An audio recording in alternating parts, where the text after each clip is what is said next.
Bonjour à tous, bienvenue dans ce nouveau numéro du Comptoir du Cercle. On est ravis de vous retrouver pour notre podcast mensuel, comme vous l'avez compris. On est le 1er septembre, donc début de mois, c'est nous que revoilà. On va donc aborder quelques sujets aujourd'hui, comme d'habitude. Et on retrouve l'équipe de choc avec d'abord Kilvan. Salut. On a Meichan. Hello. Et on a le doyen Père Chapi. Bonsoir mes enfants. Bonsoir à tous, bonsoir, et puis moi-même Vinchiré, évidemment. Donc ce soir, comme vous l'avez vu sur le titre, on va se faire un petit podcast de discussion autour des jeux de baston, tout simplement parce que ça intéresse plusieurs d'entre nous, et il y a également des évolutions assez majeures depuis qu'on a commencé à jouer aux jeux de baston, et à l'intérieur même du milieu du jeu de baston, je crois qu'on est depuis quelques années vraiment dans une transformation. Pas forcément pour le bien, on va le voir. En tout cas, voilà, on va vous proposer un podcast d'1 heure, donc avec une discussion autour du jeu de baston dans une première partie.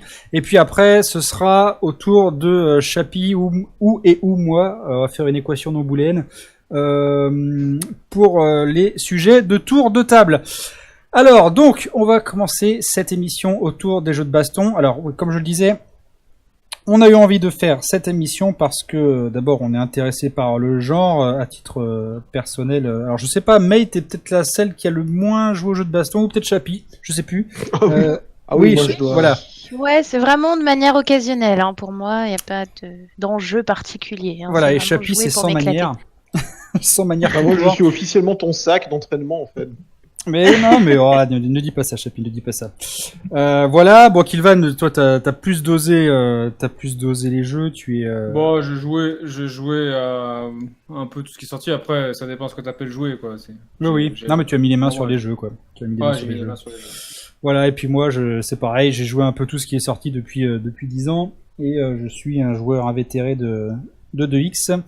Donc, voilà. Alors, pourquoi on fait ce débat ? Bon, après on va voir, les avis vont diverger, mais c'est d'abord pour parler un petit peu du statut que le jeu de baston a en ce moment et de la direction que les développeurs veulent donner au jeu de baston. On va parler d'abord du premier aspect, c'est le statut e-sport du jeu de baston, puisque vraiment depuis, on va dire depuis 3-4 ans, et ça a vraiment augmenté avec la Capcom Cup.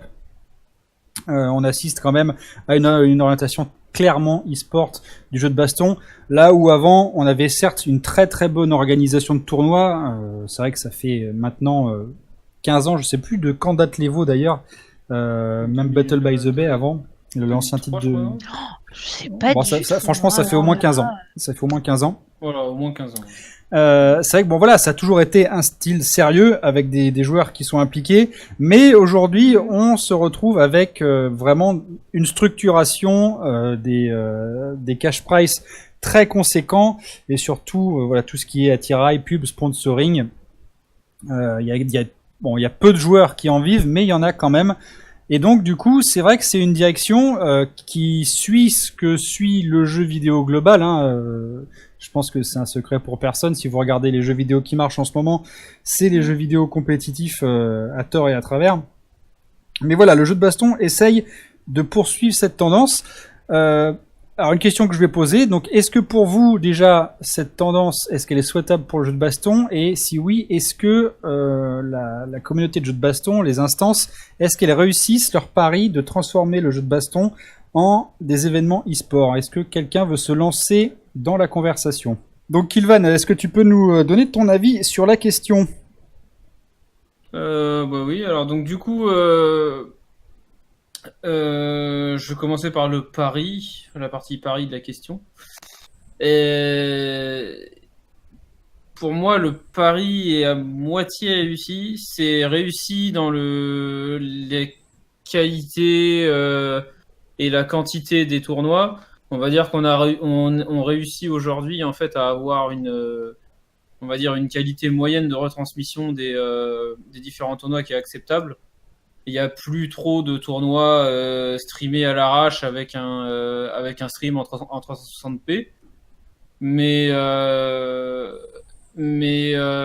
trouve que en fait ils n'ont fait en fait que mettre le standard des bons tournois d'avant à tous les tournois, plutôt que vraiment révolutionner la façon dont les tournois de jeux de combat en fait sont retranscrits. En fait, là, on a juste en gros une qualité stream propre. C'est très rare qu'on ait deux streams, loser, winner. Il y a rarement, je sais pas, deux scènes par exemple où on peut suivre des matchs différents. Il n'y a pas de vraie priorisation des matchs, à part peut-être dans les tournois américains. Ou peut-être Non, franchement, même. Enfin, oui, il y en a, oui, mais c'est vrai que ça reste quand même marginal. Il n'y a pas ce genre de choses, donc on peut complètement. En gros, c'est vraiment toujours à la bonne franquette. Tu t'assois sur le stream et puis tu peux avoir random 1 contre random 2 pendant qu'en pool t'as, je sais pas, Mago contre Momochi et puis voilà quoi. Donc cette partie-là, en fait, je trouve que c'est pas une franche réussite en fait. Je pense que si tu regardes un Evo, tu regardes l'Evo 2010 ou l'Evo 2011, concrètement, tu regardes un tournoi du Capcom Pro Tour, à part la qualité vidéo qui a augmenté du fait de la technique, des connexions un peu partout, pour moi, c'est retransmis de la même façon. Quoi. Ouais, t'as deux commentateurs, t'as les matchs au pif, et voilà. Quoi. Donc cette partie-là, je trouve que c'est un peu foiré. Alors, tu compares à une retranscription d'un jeu comme League of Legends, on est à des années-lumière, quoi. Après, est-ce que c'est souhaitable ? Bah oui, ce serait souhaitable qu'ils arrivent à trouver un truc un peu innovant pour faire s'intéresser plus de gens aux jeux de combat, mais vu le style de niche que c'est, j'avoue que même moi, en me posant la question, je vois pas ce qu'ils pourraient faire en fait pour améliorer les retransmissions. Quoi. À part voilà, prioriser les matchs pour montrer les matchs plus intéressants.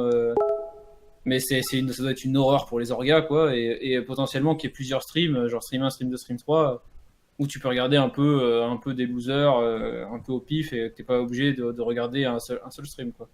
Ouais, alors c'est marrant que tu me parles de la technique parce que du coup, alors moi j'étais pas parti sur cet aspect du coup, mais c'est vrai que c'est intéressant parce que ce que tu dis c'est vrai. Hein, moi je me rappelle parce que je regarde l'Evo depuis 2009, un truc comme ça, enfin depuis que Street Fighter 4 est dessus. Le doublé de Daigo, quoi. Ouais, ah non, même d'ailleurs, non, j'avais même des DVD de 2007, je m'en rappelle. Enfin bref, c'est pas la question. Mais tu regardes les anciens niveaux, tu regardes par exemple la Capcom Cup. Pendant longtemps, ça a été un événement de référence au niveau technique. Je veux dire, tout était super bien mis en place.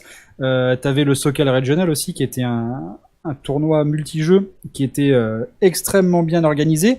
Et c'est vrai que ce que tu dis. Alors après, il y a quand même eu des améliorations. Je pense notamment à la E-League, qui est une espèce de ligue de joueurs de prestige avec un vrai plateau, des vrais setups. Vraiment, on sent qu'il y a il y a des commentateurs avec un montage qui est très bien fait. Le plateau est vraiment de grande qualité.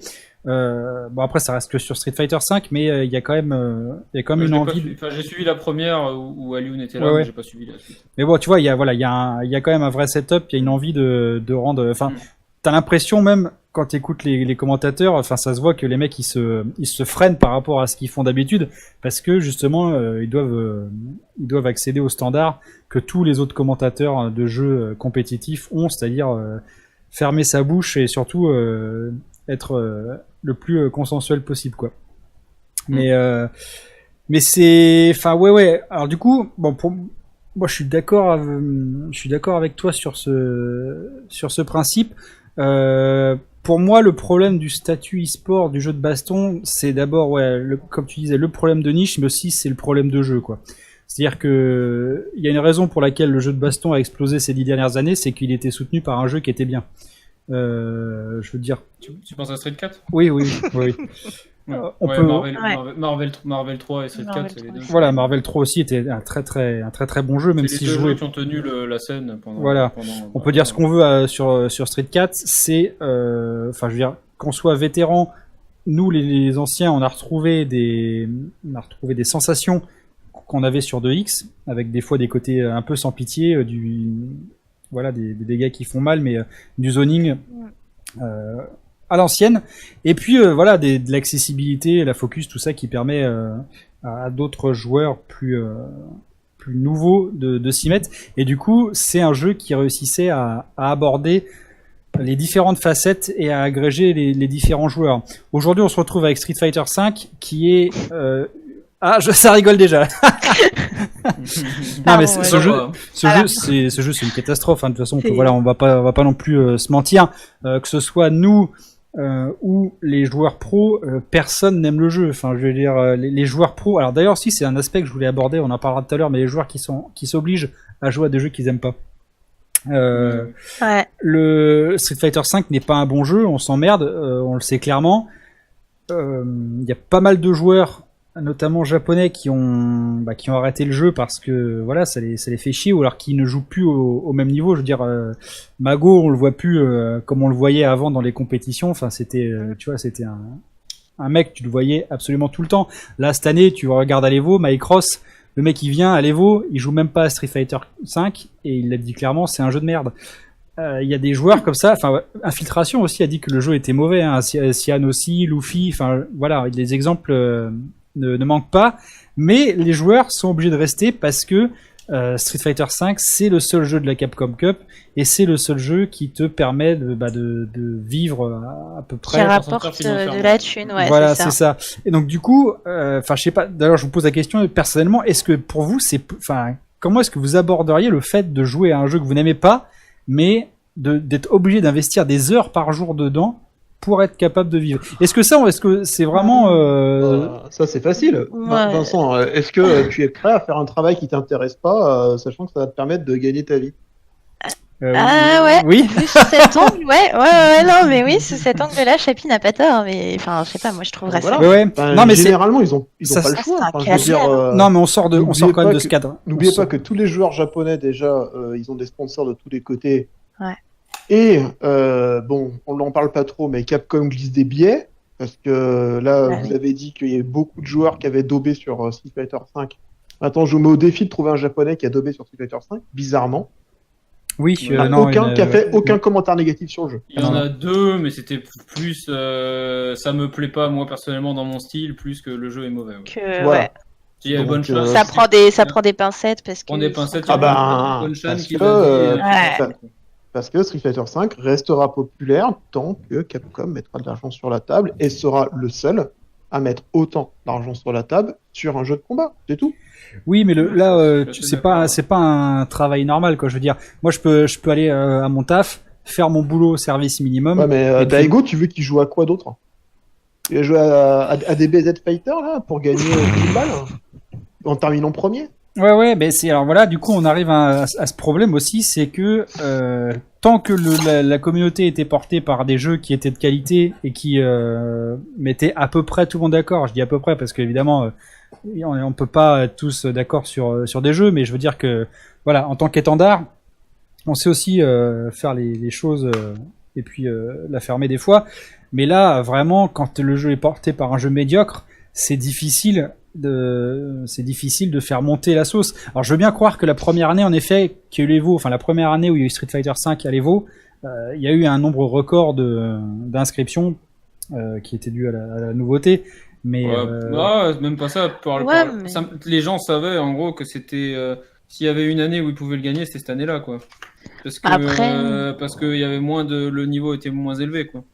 Après, moi, je me dis, bah ouais, Street 5, c'est de la merde, mais ça reste une franchise Street et ça a une portée, tu vois.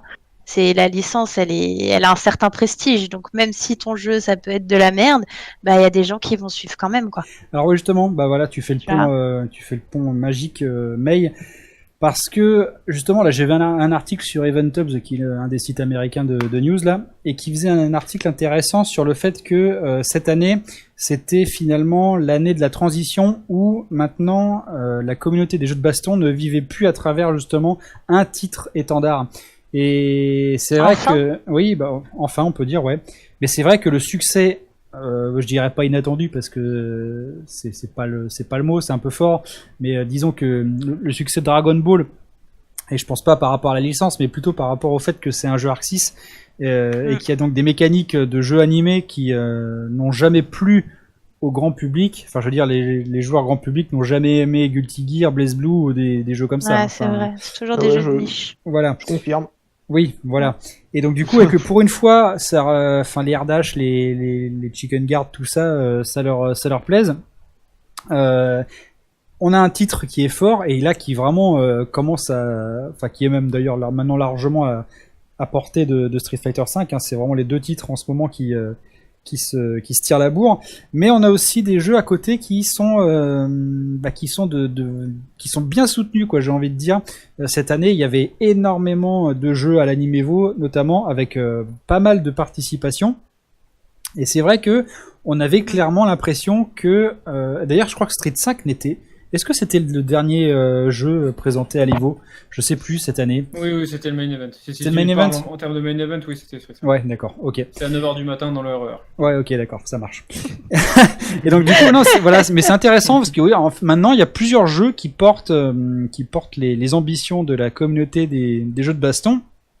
Et du coup, ça va peut-être tirer les éditeurs vers le haut justement, parce que si tu vois que tu commences à peser, enfin moi je parle de Arc 6 parce que là c'est vraiment clairement l'exemple qui est tellement révélateur. Pendant des années où j'ai suivi BlazBlue, mais nous joueurs européens et américains, mais on était les sacs à purin des japonais, quoi. Enfin je veux dire, on se tapait les jeux un an après, les patchs c'était C'était inadmissible. ah ouais non c'était Ah bah oui. enfin voilà, c'était une catastrophe, hein. Vraiment c'était On a une eu catastrophe. On a eu Persona qui est presque plus populaire, qui était, enfin, j'exagère, mais je veux dire qu'il y avait eu un grand élan de popularité en Occident et on se tape le jeu de combat Persona, on se le tape un an après, quoi.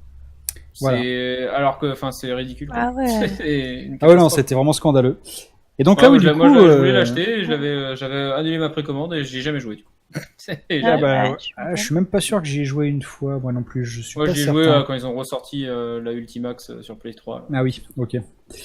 Ouais, donc du coup, Moi, voilà. je partage pas trop votre enthousiasme, je suis désolé les petits enfants, mais je vois que ça s'est beaucoup touché la nouille sur DB, sur Dragon Ball à l'Evo, quoi. Mais enfin, Dragon Ball, depuis que le jeu est sorti, donnez-moi les deux noms de mecs qui sortent du lot. Ouais. Vous allez voir, vous allez me sortir tous les mêmes. Hein. Bah, oui, parce que c'est. Il y a que Goichi et Sonic qui sont dessus. Hein. Sonic Fox, il y a Ugan God. Aucun là, God, il y ouais, a- ouais. Non mais attendez, Il y a enfin, Cobra, ouais, ok, non mais je quelques-uns, parle de mecs qui ont gagné des majors. Bah, il y a Ugan God. Et puis Goichi, c'est tout. Et Sonic. Voilà. Qui ont gagné, ils sont partagés. Voilà. Bah, Non, après, mais t'as des mecs Bonne, forts, t'as bonne des journée, mecs au revoir. forts. Il y a Non, mais peut-être Gogura qui va peut-être s'y mettre dessus, quoi, Mais non, mais c'est pas parce que les. arrêtez, votre jeu, il est pas enfin, il fait de l'e-sport avec, vous faites des tournois si vous voulez, mais je suis désolé, vous attirerez pas des gros blazes. Hein. Bah écoute, moi. Genre, Fudo il ira pas jouer à ça, Nemo Ah il non. ira pas jouer à ça, Daigo il ira pas jouer à ça. Enfin, je veux dire, ils Non, mais resteront aucun tous des joueurs de sur Street Fighter ne va jouer à ça de toute façon. Ah bah, Enfin, faut oui. être- Et donc voilà, et faut moi être je suis clair. désolé, mais les tournois de DBZ, moi je vous l'annonce d'entrée de jeu, ça va se terminer toujours autour de ces trois. Hein. Oui, non, mais on est d'accord. Hein. Mais de toute façon, enfin. Si je peux me permettre, pour terminer, c'est un petit peu comme tous les jeux Arc System, j'ai l'impression. Oui, mais tu regardes Marvel contre Capcom 3, c'était exactement pareil et le jeu a eu un succès pendant 5 ans. Ah oui, non, mais je qui dis ne pas s'est le pas contraire. démenti. Faut dire, pendant 2 ans, Ah, Chris c'est J a différent, gagné. Marvel. Chris J a gagné tous les tournois de Marvel, mais tous. Il a tout gagné. C'est d'ailleurs pour ceux qui se rappellent, on l'appelait The Problem, le problème, parce que sa team Moredum qui faisait chier tout le monde, qui était dégueulasse à regarder, a gagné tout.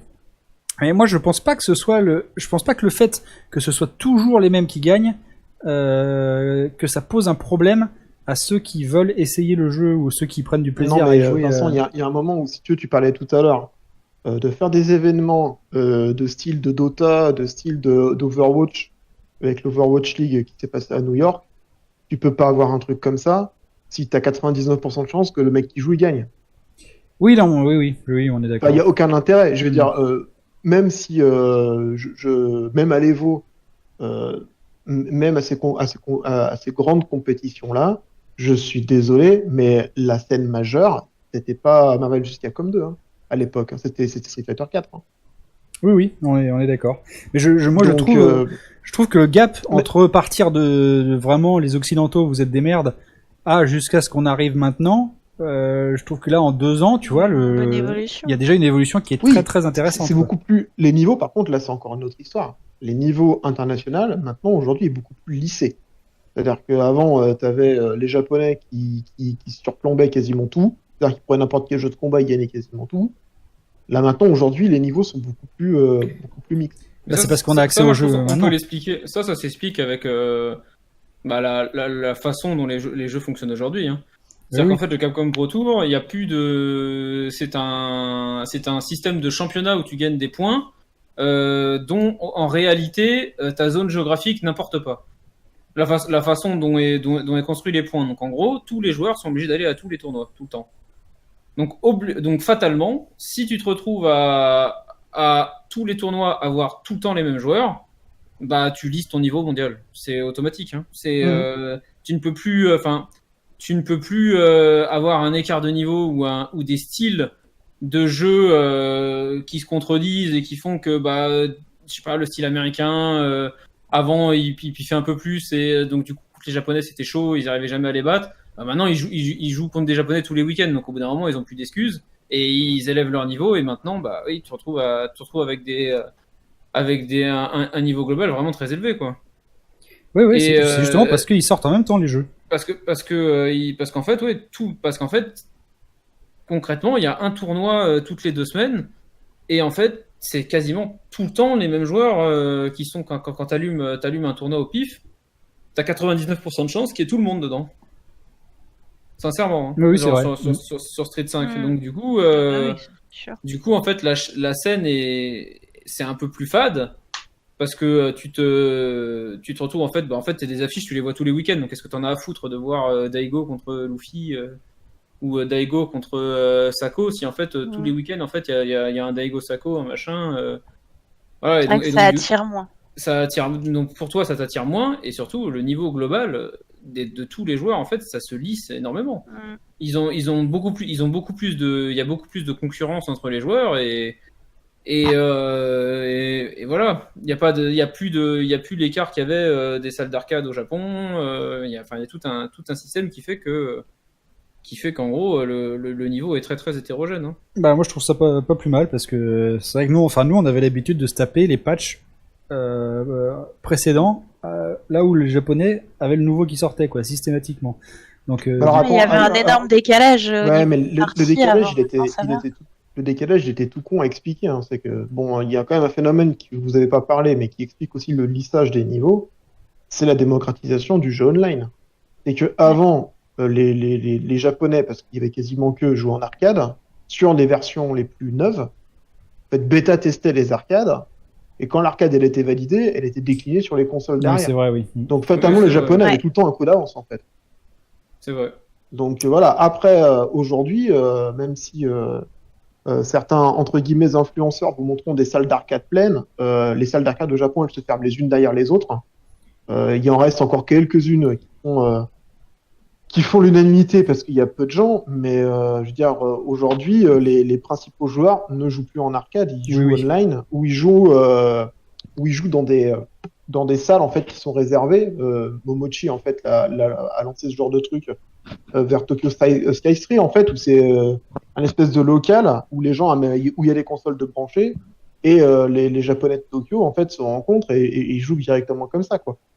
Donc aujourd'hui c'est normal que la version de référence c'est plus l'arcade en fait. La Street Fighter 5 déjà n'existe pas en arcade, sauf erreur de ma part. Oui. C'est la version Ouais. PC quoi qui tourne, je crois. Donc maintenant c'est la version console qui fait foi. Et donc quand un patch sort, ben, ils en ont rien à foutre, ils le diffusent sur tous les systèmes, ils sont plus emmerdés. C'est ça le vrai C'est changement en fait. vrai. Avant t'étais en arcade, t'avais pas le choix.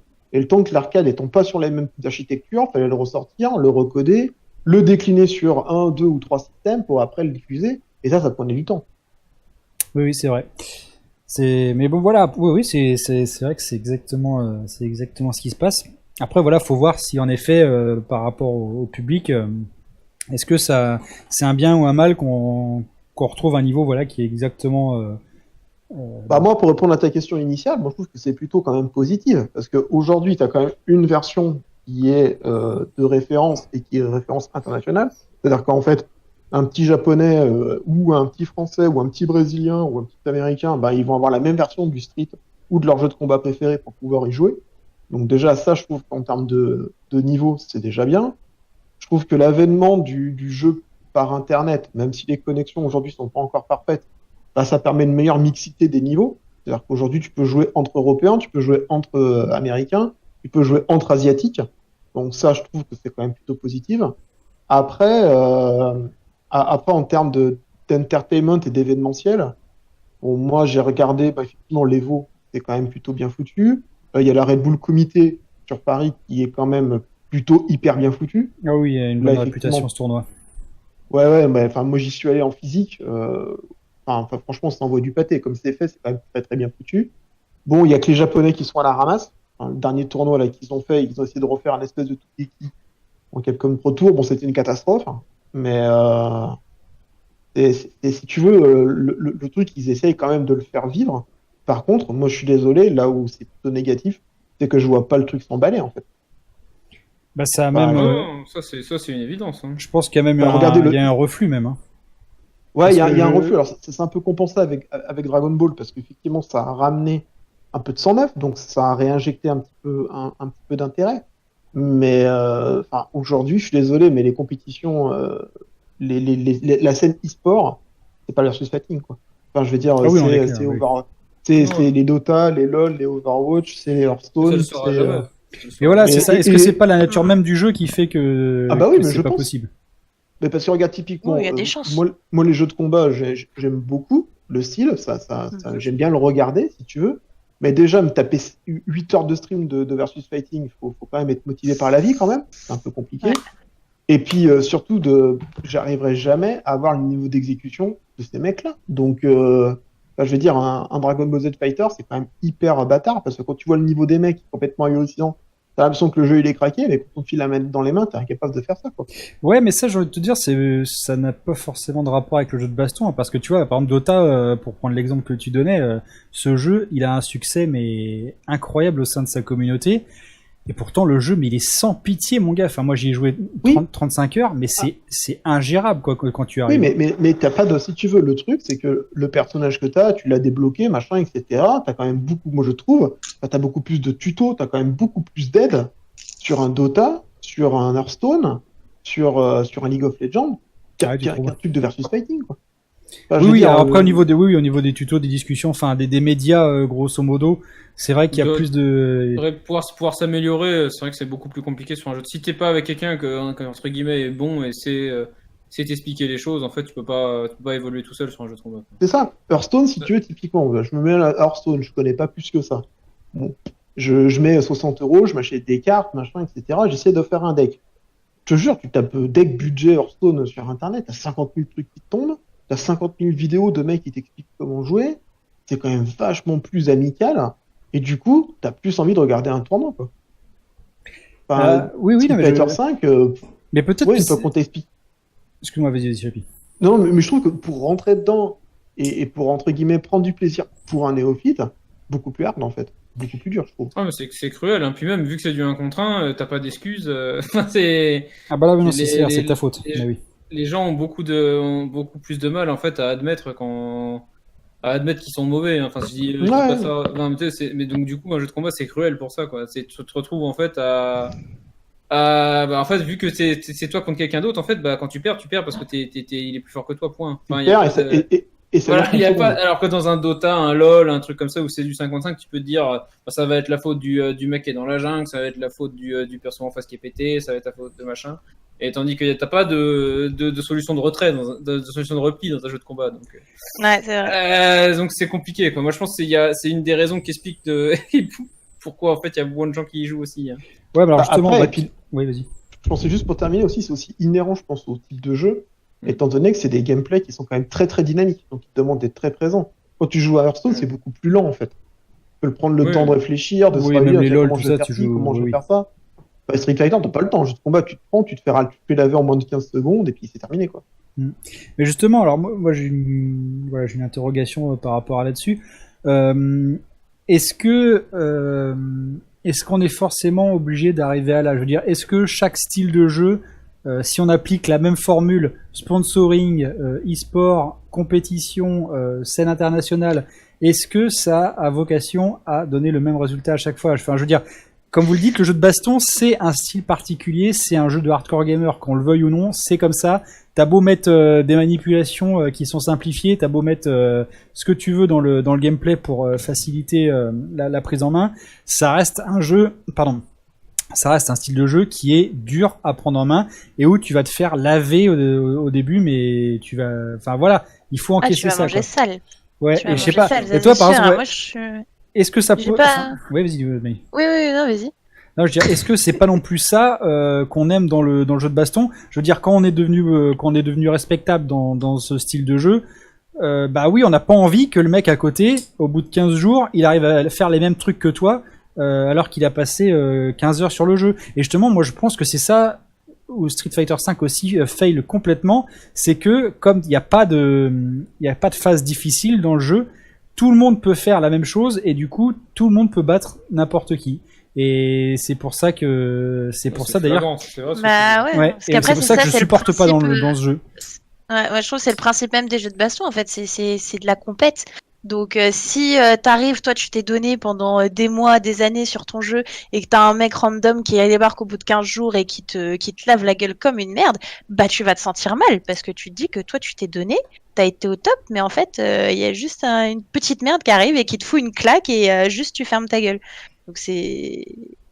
Ouais, c'est ça. Mais moi, franchement, moi, de toute façon, je me rappellerai toujours parce que ça a été tellement difficile. Mais quand je me suis mis à BlazBlue, donc je jouais avec mon meilleur pote là, et sans mentir, pendant 6 mois, je me suis pris des 10 et des 15-0, mais tous les jours, parce que je voulais jouer un personnage qui était difficile à jouer au départ.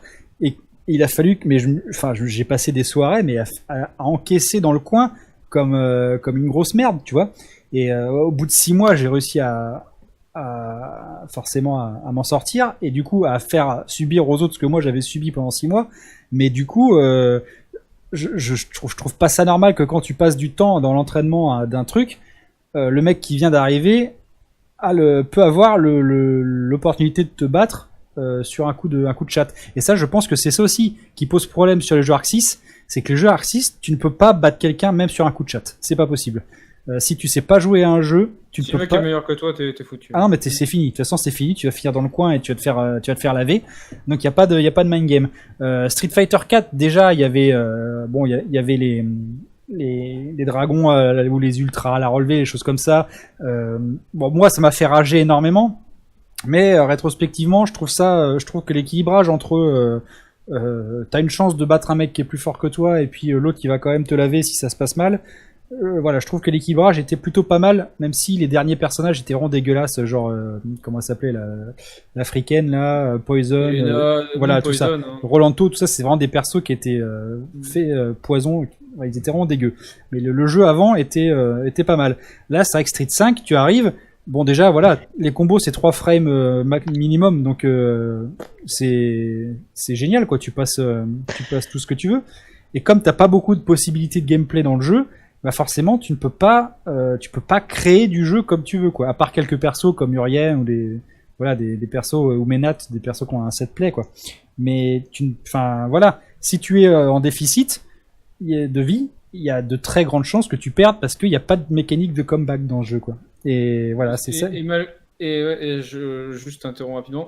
Et en plus, il y a un truc qui est très particulier dans Street Fighter V, c'est que en termes d'exécution, c'est très limité. Tu peux pas vraiment être créatif dans tes combos.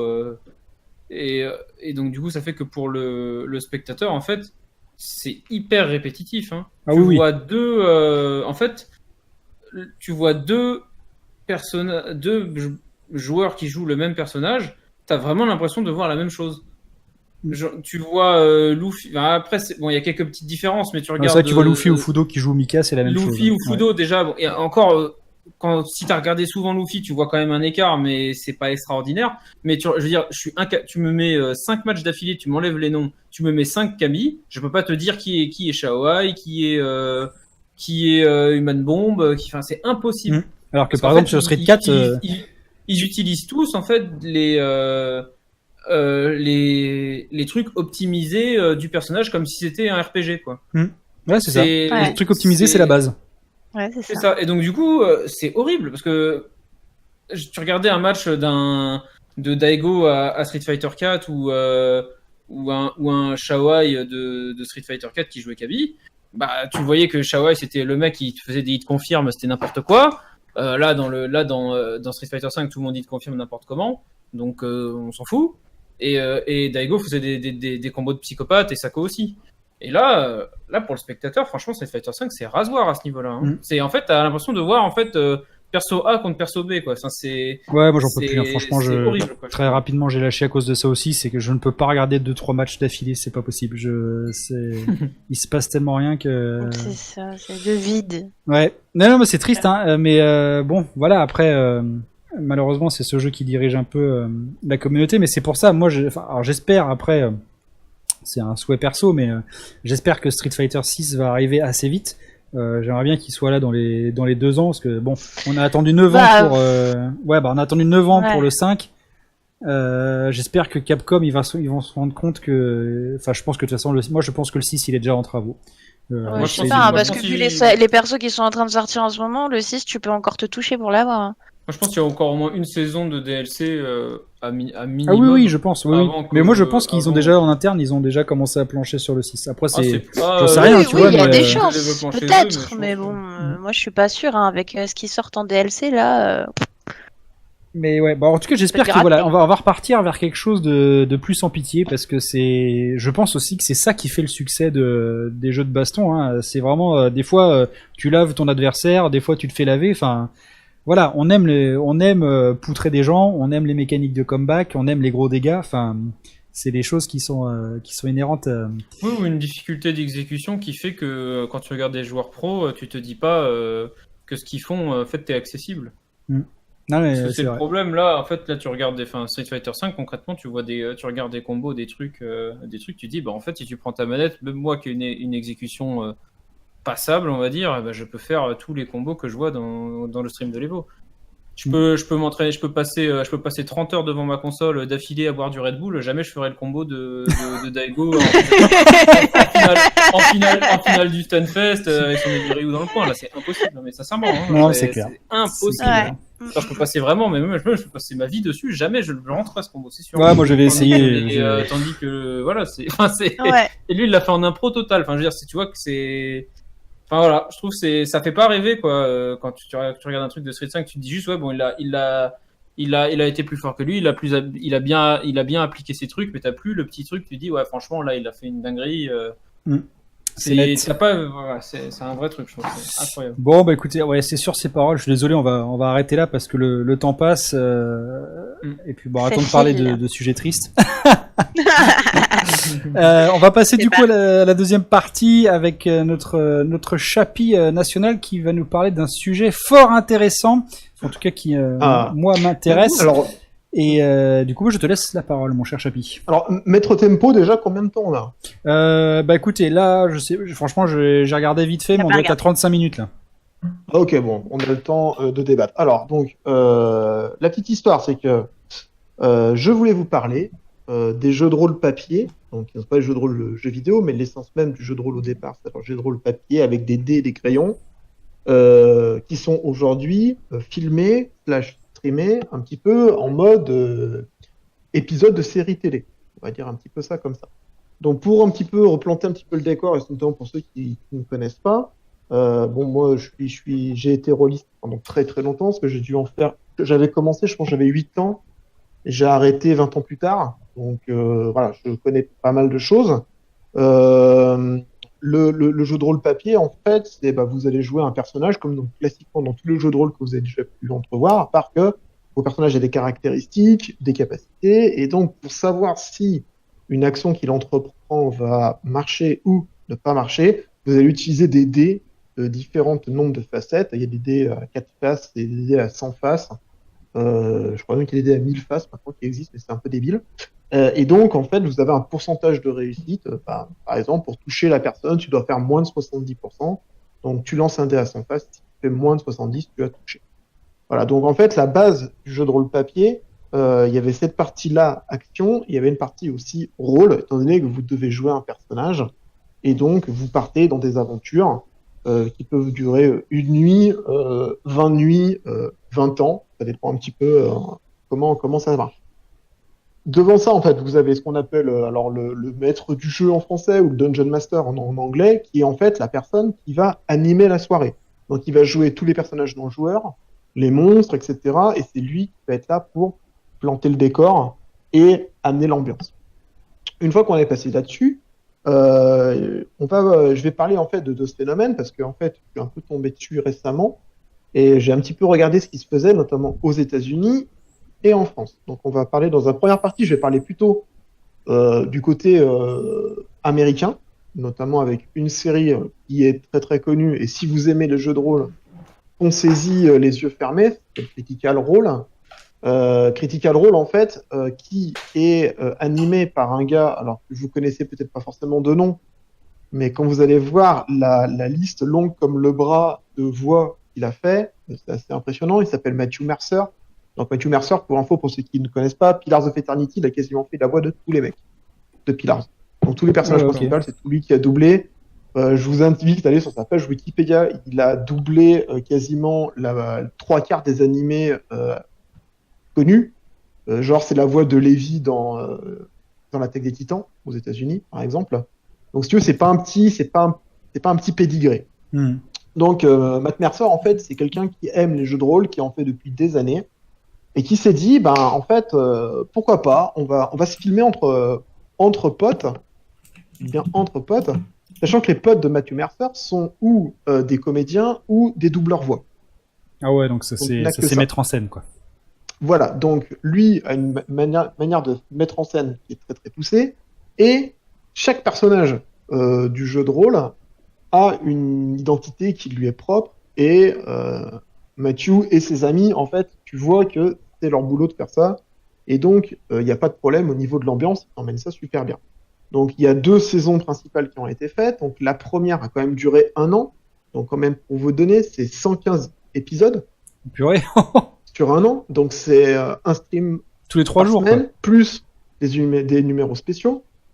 Et là où Matthew Mercer en fait est excellentissime, c'est que il a par exemple amené des guest stars, si tu veux, comme par exemple Will Wheaton. Donc je sais pas si vous savez, c'est le mec qui jouait dans voilà dans la Star saison Trek, 2, il joue dans exactement, qui jouait dans Star Trek. Et typiquement dans la 2e saison, qui est en cours hein, la 2e saison, elle en a combien, je crois rapidement, c'est à peu près une 30aine d'épisodes déjà. Là, il est dans le 6e ou le 7e épisode, il a fait faire Carrie Payton, pardon. Lapsus. Pour The Seeker, c'est le Black qui joue dans Walking Dead. Ah yes, ok. Voilà, donc voilà, il a un portefeuille de gens qu'il connaît. Ouais, il y a des connexions. Et qui coach, parce que ces gens-là n'ont jamais fait de jeu de rôle.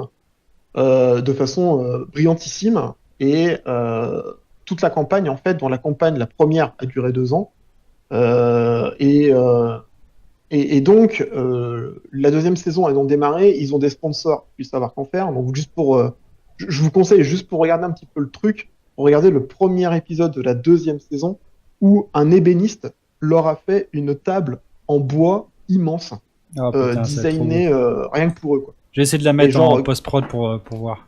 Ouais, je te montrerai deux, trois captures d'écran qui sont absolument incroyables. Et l'aventure est tout simplement géniale parce que les personnages sont formidables. Enfin, je veux dire, il y a que des gars qui sont over the top. Bon, il y a Sam Riegel que moi j'aime particulièrement. Il joue en fait une femelle gobelin en fait, et qui joue un voleur, mais qui est pas du tout, qui est peureux comme c'est pas permis, etc. Et là où Sam Riegel explose complètement, c'est qu'il joue magnifiquement le truc. C'est un fils de pute de première catégorie. Donc par exemple, typiquement, quand un personnage, Carrie Payton, vient jouer un personnage juste pour un épisode, Sam Riegel n'a rien trouvé de mieux que lui faire les poches pendant un combat, quoi. Voilà, donc parce qu'il savait pas trop qui c'était, donc il lui a piqué son fric. Voilà, donc beaucoup de personnages en fait qui sont comme ça. Il y a un personnage qui joue un demi-orc, et rien qu'avec la voix, il a la voix d'un demi-orc, quoi. Enfin, je vais dire, c'est assez incroyable. Un autre personnage que j'aime beaucoup, c'est Liam O'Brien, qui est pareil. Alors je vous donnerai regarderai en post-prod la liste des gens. Enfin, c'est que des gars qui ont fait 50 000 doublages. C'est un truc absolument incroyable. Et donc Liam qui joue Caleb en fait, qui est un magicien complètement peureux, qui a absolument pas confiance en lui et qui au moindre combat va se cacher derrière une poubelle pour pouvoir lancer des sorts au pif sans prendre de risques. Alors, juste une Alors, les question. personnages, Est-ce que du coup, moi par exemple, tu vois, je t'avais déjà dit, mais autant j'aimerais vraiment tester ça, mais j'y connais absolument rien du tout en jeu de rôle réel. J'ai jamais été en contact avec des gens qui en ont fait. Est-ce que du coup, pour des personnes néophytes complètes, est-ce que tu conseilles de regarder ça ou pas? alors moi je conseille, étant donné que les règles, elles sont très très peu expliquées, et ma perso est excessivement bon là-dedans, c'est qu'en fait il va dire bah tu dois attaquer, lance un dé, le mec lance le dé, il dit bah j'ai fait 15, et là il lui dit ok t'as touché ou t'as pas touché. Ah oui, d'accord. Et Ouais, si c'est tu veux pas mal, ça c'est s'arrête là. didactique. Ouais, ouais. Donc en gros c'est un petit peu comme s'il avait cliqué sur un truc, il lui dit bah le résultat, et il lui donne directement le résultat. Hmm. Après, plus au long de la campagne, petit à petit, ça monte en mayonnaise et il explique, bah voilà, pour le toucher, il faut que tu fasses 14 ou moins sur ton D20. Mais sur ton dé qui fait 20 faces. Mais typiquement, l'épisode est assez parlant. Je parle de Carrie Payton parce que c'est l'épisode que j'ai regardé il n'y a pas très très longtemps. Carrie Payton, il connaît que dalle en jeu de rôle, il n'en a jamais fait de sa vie. Et il fait une session de 5 heures. Et au départ, en fait, il comprend pas trop, il lui explique très rapidement le truc. Et tu vois que le gars rentre dedans et il n'y a pas de problème. Donc non, t'es pas obligé d'être hardcore dans le RPG pour regarder ça. C'est vraiment hyper agréable. Et les personnages ont tous un voice acting qui est absolument fabuleux. Bon, en plus de ça, dans la petite histoire, ils sont 6 à jouer. Il y a 2 couples dedans. Donc déjà, ça aide pour créer un certain nombre d'affinités, etc. Mais voilà, mais je vous le conseille vraiment de le voir. Les 4 ou 5 premiers épisodes sont intégralement sous-titrés en français. Et oui, parce que en fait, c'est streamé le jeudi. Le jeudi de la semaine d'après, l'épisode sur YouTube sort intégralement sous-titré en anglais pour les non-entendants. Et derrière, tu as une autre team qui font un mois après qui le traduisent en 5 langues. Nice. Donc, Ok. tu vois, Ouais, donc, il c'est y a vraiment un accessible à vrai. tous, ouais. Ouais, c'est vraiment hyper accessible. Donc là, maintenant, moi, je regarde les épisodes maintenant, ils sont plutôt en anglais. Mais bon, ça, c'est quand même plutôt accessible. Euh, mais voilà, donc je vous le conseille vraiment. C'est les règles. Alors, pour ceux qui veulent savoir, c'est les règles de Donjons et Dragons slash euh, Sylvain va m'aider. C'est j'aurais plus comment ça s'appelle. Pathfinder. Ouais, Pathfinder, voilà. Donc c'est des règles qui sont relativement simples, faciles à prendre en main. L'autre truc qui est assez génial, c'est que bon, c'est les Américains, donc ils ont à côté une partie de l'argent qu'ils gagnent et qu'ils génèrent passe à une fondation pour aider les enfants dans les milieux défavorisés. Donc voilà, donc le truc est plutôt hyper positif. J'ai pas regardé, mais les derniers streams, faut quand même savoir qu'il y a quand même, je crois, 10 ou 15 000 personnes qui regardent. Hein. Ah oui, Donc en putain. stream, c'est pas un petit truc non plus. Hein. Ça tourne plutôt très bien. Ah, j'avoue, pour un divertissement de niche comme ça, c'est clair que réussir à Ah faire ouais, venir c'est 10, dur. 15 000, Alors après, le jeu de rôle papier, c'est qu'aux États-Unis, ça marche énormément. Et là où j'étais très surpris, ma personne a expliqué qu'en fait, la plus grosse communauté qu'ils avaient, c'était des Anglais, ah ouais. donc des Britanniques, en fait. Oui, les Ok. Britanniques Et donc- et les Allemands, ils adorent ça. Voilà, et donc ma personne a demandé à un des personnages de prendre un accent britannique pendant un épisode pour les remercier, etc. Et c'est là où tu vois que les mecs sont excessivement bons, étant donné ils peuvent changer assez facilement de voix, et c'est plutôt agréable. Donc voilà, donc ça c'est la partie américaine. Donc du coup je me suis dit, bon ben maintenant on va voir ce qui se passe en France, parce que Aïe, je aïe. sais qu'il y a des trucs qui se font en France. Aïe, aïe, aïe.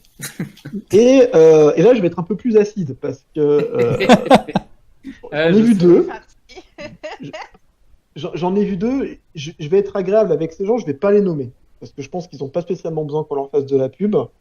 Et je pense que la plupart, vous allez les connaître. Je pense que quand je vais les décrire, vous allez effectivement. Bon, les- un gros avec une chemise jaune, quoi. Voilà, ça c'est la deuxième partie. Et puis l'autre. Alors, on va parler du premier archétype français, qui est. On va faire comme Critical Role, mais sans les acteurs.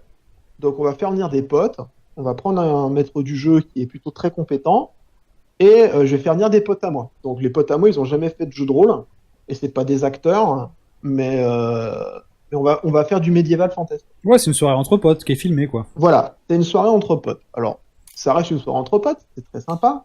Mais voilà, tu as décidé quand même de mettre de l'argent sur la table, d'en faire quelque chose qui est quand même bankable. Tu veux quand même gagner de l'argent. Tu fais beaucoup de pubs dessus. Tu essaies de potentiellement essayer d'après de raccrocher des sponsors. Parce que mine de rien, il faut quand même au moins que tu payes les locaux. C'est déjà la base. Mais donc, du coup, j'arrive pas à comprendre comment tu joues le mage se transforme en percepteur des impôts de Sarcelles. Voilà, donc c'est un peu compliqué. Une fille joue un barbare, mais avec des yeux de biche et une voix style de Disneyland. Donc c'est un peu compliqué quand même pour te mettre dedans. Voilà, et puis ben, les mecs ont zéro voice acting. Ils sont pas du tout à l'aise sur certaines parties. Et du coup, ben, tout repose sur le maître du jeu pour animer le truc et ne pas faire du gros n'importe quoi. Donc voilà, donc en plus de ça, tu prends des règles qui sont pas des règles classiques, qui sont des règles custom. Donc pour essayer de comprendre, c'est un peu compliqué. Donc tout est fait pour moi pour avoir un truc qui, au bout de 2 épisodes, personnellement, j'ai arrêté, étant donné que ça me cassait les couilles. Je trouvais aucun intérêt, je suis pas du tout rentré dedans. Et hormis surfer sur la hype de 2-3 noms connus sur Twitter, aucun intérêt. Ouais, c'est ça, l'immersion, c'est tellement violent, important mais pour moi, dans ce genre de c'est soirée. poubelle, en fait. Bah, Oui. en gros, c'est comme si je te disais, bah tiens, Vincent, je descends à Nantes et puis on va se faire une soirée, on va se filmer, on va se mettre sur un stream. Voilà, enfin, c'est pas. Non, désolé, ça marche pas comme ça. Et Matt Mercer, côté Critical Role, l'expliquait, l'a très très bien expliqué. Faut quand même savoir qu'à la fin de chaque stream, Matt, en chacun des acteurs, les débriefs, leur dit, bah voilà, au niveau du voice acting, comment t'as été? Là, j'aimerais que tu t'orientes plutôt sur ce genre de choses. Tiens, ce genre de truc-là, j'ai trouvé ça pas mal. Voici, tu peux peut-être le retravailler et aussi dire, ça n'a pas été bon. Typiquement, t'as pas été dedans du tout. Et même si c'est des potes à lui, il y a un côté très professionnel dans l'approche qui fait que le truc est bon. Ah oui, Tu attends, fais parce que un vrai produit au final, quoi. C'est pas juste un truc où tu surfes sur ton nom et où tu fais une soirée de débutants de débutants au jeu de rôle et où tu te filmes, quoi. C'est ça, c'est Ouais. exactement ça. Attends, juste, j'ai une question parce que je te dis, moi, Ouais. je connais rien du tout au jeu de rôle. Qui dit donc, du coup, quand tu joues au jeu de rôle, en fait, tu incarnes un personnage. Je veux dire que tu joues comme si t'étais au théâtre ou un truc comme ça, c'est ça? Tu dois C'est exactement ça. normalement le faire, ouais. Ah ouais, j'avais pas C'est, compris que c'était ça. Alors après, si tu veux, tu as différents niveaux. On va dire, si jamais je te fais faire un jeu de rôle, déjà dans un premier temps, je te ferai pas forcément faire de l'acting, parce que c'est quand même assez particulier, mais tu vas plutôt adhérer sur les règles et puis le monde, etc. Ah ouais, moi, je suis tellement, c'est pour Généralement- ça, moi, je suis tellement nul pour faire autre Bah chose oui, que oui, non, moi-même. mais c'est pour ça. Mais après, en fait, en courbe de progression, et tu le fais assez naturellement, du moment où tu vas commencer à rentrer dans l'univers et à te prendre au jeu, tu auras plus de facilité à jouer des personnages, en fait, à jouer entre guillemets un personnage. C'est assez proche finalement de la commedia dell'arte. En fait, tu joues. Voilà, le top du top. Après, si tu veux, quand tu as un bon maître du jeu, les premiers personnages que tu vas construire avec lui, il va te donner des caractères assez faciles. Après, plus tu vas commencer à avoir d'expérimenter, etc., plus tu vas pouvoir jouer des personnages qui ont des vrais caractères forts, qui ont l'an. Ouais, leur propre genre May, façon ce de serait faire. la cuisinière en chef dans le château, quoi, tu vois. Ouais, oui, bien sûr, oui, tu peux. Ce serait la... je te vois tellement comme Non, ça, mais- May. Pour te donner un exemple. En train de pour donner brasser un ta ex- crème, là. C'est ça. Ah oui, non, mais complètement. il bat la crème, n'importe quoi. Non, mais l'image est là pour ça aussi, hein, tu vois. Oui, oui. Ouais. Attends. Non, pour te donner un exemple, Vincent, en gros, c'est comme si au début, dans un jeu de rôle, tu vas dire par exemple, bah écoute, le maître de jeu va te demander par exemple, vous êtes dans une salle, il y a une dalle, il y a une dalle au sol, qu'est-ce que vous faites? Et ben genre toi, naturellement, quand tu vas commencer le jeu de rôle, tu fais bah est-ce que je peux aller mettre mon pied sur la dalle, tu vois? Tu vas demander à ton maître de jeu. Ouais. Et plus tard, tu vas faire oh une dalle par terre avec la voix de ton personnage, et puis le maître de jeu va comprendre en fait que c'est de l'acting, comme quoi tu t'es avancé dans la pièce et ça D'accord. devient une histoire. Ah ouais, en fait, Tu joues un personnage. ouais, d'accord. Je grossis vraiment, j'ai fait Oui. un truc très très simple, mais en gros dans l'idée Mais, c'est ça quoi. Enfin, c'est vrai qu'en général, dans les trucs comme ça, c'est le maître du jeu qui donne le tempo. Hein. C'est exactement ça. Alors, Oui. toute la force, en fait, elle est là. Après, ton DM, enfin, le maître du jeu seul, malheureusement, si t'es mal accompagné, c'est compliqué à faire monter aussi Oui. Aussi. à la mayonnaise. Et c'est moi ce que j'ai vu sur le premier stream français donc, que je vous disais. En fait, le maître du jeu est très très bon. J'ai aucun problème là-dessus. Je pense qu'il est même, enfin, c'est quand même connu en plus qu'il est excessivement bon. Mais l'équipe, c'est pas possible. Enfin, c'est juste pas possible. C'est pas, ça matche pas. Donc Ok, ça, un ouais. peu chaos. Ouais. Le deuxième, alors que Kilvan parlait, hein, c'est la team chemise jaune. On va l'appeler ça comme ça.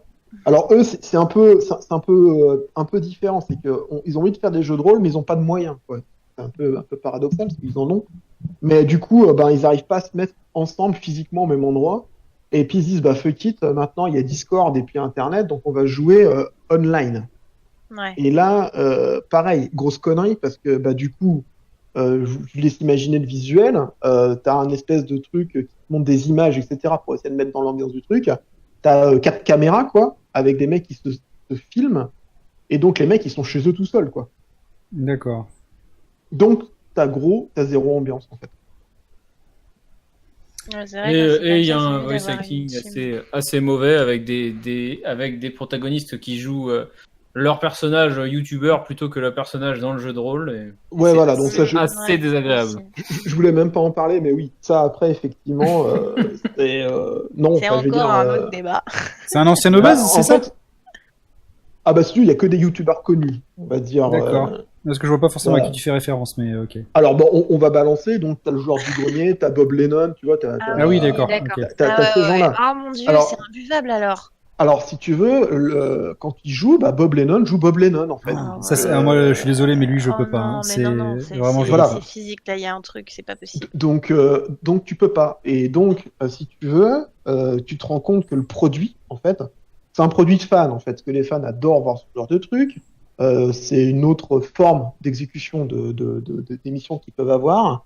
Et donc, désolé, ça ne marche que parce que c'est ces personnages-là. Je veux dire, c'est comme si tu disais, bah, je vais faire un jeu de rôle avec Squeezie. Tu peux être sûr que les gens vont venir. Non pas parce que c'est super intéressant de regarder un jeu de rôle, mais c'est surtout parce qu'il y a Squeezie dedans. Exactement. D'accord. Et donc voilà. Et donc de ça, en plus de ça, le fait que tu sois online, ben en fait pour moi, ça casse toute l'ambiance. Le maître du jeu, c'est une horreur parce que fatalement, tu les vois à travers un écran de PC, quoi. Donc pour caler une ambiance, c'est quand même Ah compliqué. oui, non, j'avoue, Euh, c'est pas le, oui. C'est pas le et setup, quoi. le point négatif qu'ont les deux français, mais que n'ont pas Critical Role, c'est la bande son. Étant donné que fatalement, quand tu veux faire poser une ambiance, parce que c'est quand même compliqué d'avoir que des gens qui parlent, tu essaies de poser une ambiance. Je te donne un exemple. Les personnages rentrent dans une grotte et ils savent pas trop ce qui va se passer. Et ils entendent un espèce de souffle rauque, en fait, au fond de la caverne. Donc, si tu veux, si tu dis ça comme ça, ok, c'est intéressant. Quand tu commences à sortir ta bande originale du Seigneur des Anneaux, de Skyrim, enfin, de n'importe quel Oui, bah Elder oui, Scroll, j'avoue, Ouais. Pillar of forcément. Eternity, si tu veux, ça te met déjà une ambiance un peu supérieure. Là, au Critical Role, étant donné que c'est Mac Mercer, la plupart, faut savoir que Bethesda leur a dit notre OST est à votre entière disposition, faites-en ce que vous voulez. Les gens de Pillars, bien évidemment, ils leur ont dit, mais elle est vôtre, faites-en ce que vous en voulez. Donc, si tu veux, les gars font un truc absolument incroyable. Après, c'est pas les mêmes moyens. Je crois que de mémoire, ils avaient 18 caméras. Ils ont un truc comme une vingtaine de micros pour la prise de son. Chaque fois qu'il y a un combat, si tu veux, pour que les gens voient comment ils sont situés, il y a un mec qui leur fait des décors complets avec les petits personnages en figurine pour qu'ils puissent les poser, se déplacer, etc. Bien évidemment que les moyens sont pas les mêmes. Je pense que si jamais les gens vont critiquer ce que je raconte, ils vont me dire oui, mais tu peux pas comparer, c'est pas du tout les mêmes types de moyens. Je leur répondrai oui, mais dans ce cas-là, tu te Hello, lances all pas you dans une wonderful aventure comme people. ça. C'est-à-dire, si t'as pas les moyens de faire un truc qui tient la route et que tu es là pour faire un truc à demi intéressant et sans aucun moyen, bah dans ce cas-là, joue avec tes potes chez toi et te filme pas, quoi. Ça sert à rien en fait. Hmm. Oui, non, mais Surtout quand t'es des gens connus comme ça en fait. enfin, c'est la même chose que les streamers lambda qui pensent que parce qu'ils streament, les voir jouer une partie normale d'un jeu X ou Y, ça va intéresser des gens, C'est quoi. super Enfin, intéressant. Exactement. ouais, voilà. Ouais, je pense que c'est exactement la même chose. Ouais. C'est exactement le même truc et bon voilà. Donc Bon, au j'étais moins, un ils ont peu, voilà, acerbe. ils ont au moins l'initiative de le faire, tu vois. Après, personnellement, j'avais jamais entendu parler de ce genre de truc, donc c'est Alors, ça. je sais que tout ce qui est Gérard du Grenier, etc., ça marche plutôt bien en termes de vue, je pense. Oui, il y a L'autre un nom que je aussi. nommerai pas, je sais pas si ça tourne si bien que ça. Hmm. Voilà. Ok. Non, mais en tout cas, Donc voilà un petit peu bon, c'est ce qu'il Critical en est. Role. Hein. Voilà, si vous avez jamais regardé, regardez Critical Role. Je vais essayer de regarder en même temps que je vous parle si la saison 1 de Critical Role n'est pas déjà intégralement sous-titrée en français, parce que c'est ce qui pourrait être plutôt sympathique. Mais voilà, donc mais vous pouvez y aller sans aucune hésitation possible. C'est vraiment de l'excellente qualité. Là, je suis en train d'essayer de regarder en même temps les sous-titres. Qu'est-ce qu'il y a? Non, c'est plutôt sous-titré en anglais. C'est qu'à partir de la saison 2 suivante. Ok. Bah écoute, ouais, non, de toute façon, on mettra le Ça a lien l'air pas mal. de la chaîne dans la description de la vidéo YouTube du podcast. Parce que même moi, je vais en regarder une. Ça me dit bien de voir. Alors, En plus, si c'est des gens voilà, après, après, je vous dis juste, faites attention, les vidéos, c'est 4h30. Hein. Ah ouais. Ah ouais. Oh. C'est qu'ils n'ont pas découpé, ils ne se sont pas fait chier. De toute Waouh. façon, comme ils ont dit au début, ils sont pas là, ils n'étaient pas là au départ pour faire des vues ou des études dans le genre. Donc ils se sont dit, bah, en fait, on pose un épisode et puis après, bah, vous le regardez comme vous voulez. Juste pour que vous ayez quand même bien une idée, un épisode de Critical Role, c'est 1 million de vues sur YouTube hein, par épisode, hein, Oh putain. minimum. Donc Ça fait 118 millions de vues, d'accord. voilà. Ok. Leur compte, je crois qu'ils ont. Alors en fait, si vous allez sur YouTube, vous allez voir Critical Role qui a 150 000 abonnés. Ça, en fait, c'est là vraiment. C'était la version de base. En fait, ils ont été hostés derrière une grosse structure américaine qui s'appelle Geek and Sundry, qui, elle, est presque à 2 millions d'abonnés. Ah Donc, ouais, d'accord. ça les a énormément boostés. D'ailleurs, si vous ne connaissez pas Geek and Sundry, allez le voir. Ils ont quand même des trucs hyper intéressants. C'est tout ce qui est culture geek américaine.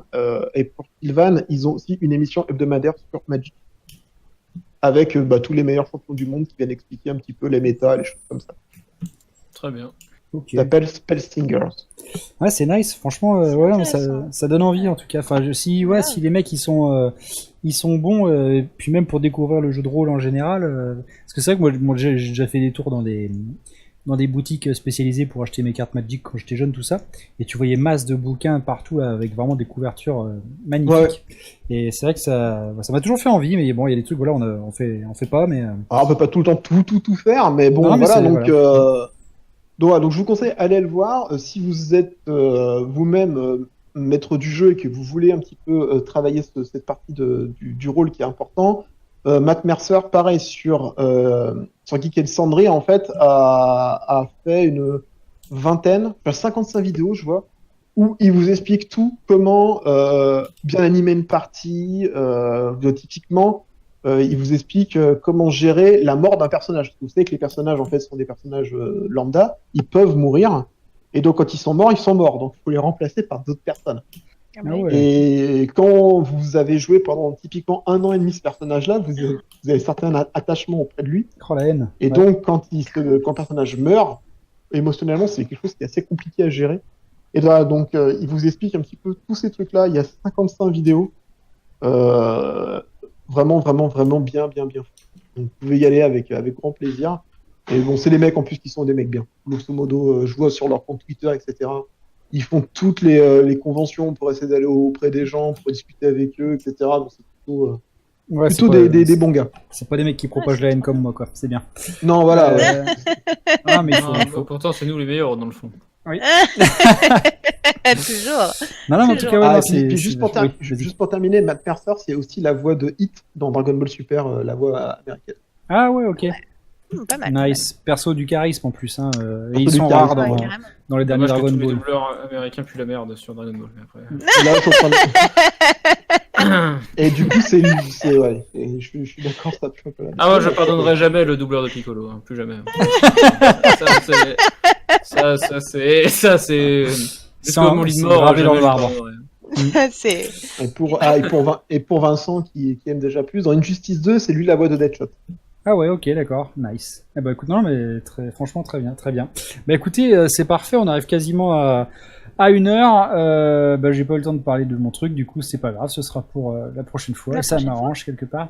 Non, mais en tout cas c'est bien. Franchement, ce sujet était vachement intéressant. Intéressant, Voilà, même pour ceux qui veulent s'y plonger un petit peu. Enfin, c'est même à regarder comme ça, juste pour la culture générale et par curiosité. Ça peut être très sympa, même si évidemment on va peut-être pas se taper les 4h30 d'émission. Non, bien quoique, évidemment. enfin si voilà, t'es pris dans le Pas truc d'un aussi, ça peut arriver. Ouais, Mais, ça dépend si c'est bien amené et que t'es peut à aller fond vite, ouais. dedans. Ouais, tu vois pas les 4 heures passer, mais je pense que c'est peut-être pour un premier coup à prendre par parcimonie, tu vois. ouais. On verra. En tout cas, non, vachement bonne initiative, en effet.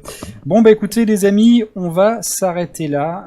Ça a été encore une fois très rapide. On voit pas le temps passer quand on discute et c'est difficile de tout caser à chaque fois. Mais bon, on va Ouais. pas faire des podcasts de 2 heures. Nous non plus, les gens n'ont pas forcément le temps. Donc on va vous remercier tous, hein, ceux qui continuent à écouter ce podcast de mois en mois. Nous, ça nous fait toujours autant plaisir de le faire pour vous. Donc voilà, merci de nous écouter et de partager, c'est toujours agréable. Et puis du coup, on se retrouve, ce sera le 1er octobre normalement. Bon, vous l'avez compris, pour les numéros spéciaux, on va en faire d'autres aussi. Sauf que là, il n'y a pas de planning qui est défini. On avait parlé d'un sujet qu'on va faire prochainement aussi, une autre saga de films. Je sais pas trop quand. On va en parler dans l'arrière-cuisine, mais ça va se faire également. Voilà. Et écoutez, merci à tous, Jean Tedam et Jean Damoiseau. Merci Kilvan, Exactement. merci Chapi et merci May. Et puis merci à tous, on se retrouve le mois prochain. Salut. Un bisou. Salut! Des bisous à la prochaine.